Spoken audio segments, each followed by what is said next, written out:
Husband and wife, many a times, the devil tries to bring them apart, rip them to pieces for nothing, for no reason.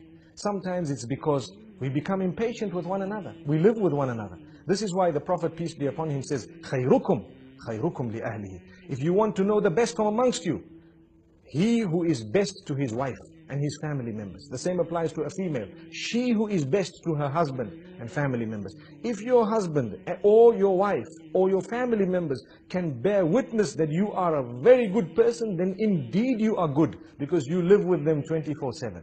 What's the point of your neighbors and your workmates and others thinking, wow, what a gorgeous man, what a lovely person he is? That's because you go to work, you smile, because you're being paid to smile.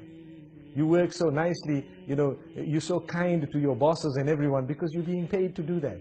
Some wives wouldn't mind paying their husbands to see that smile.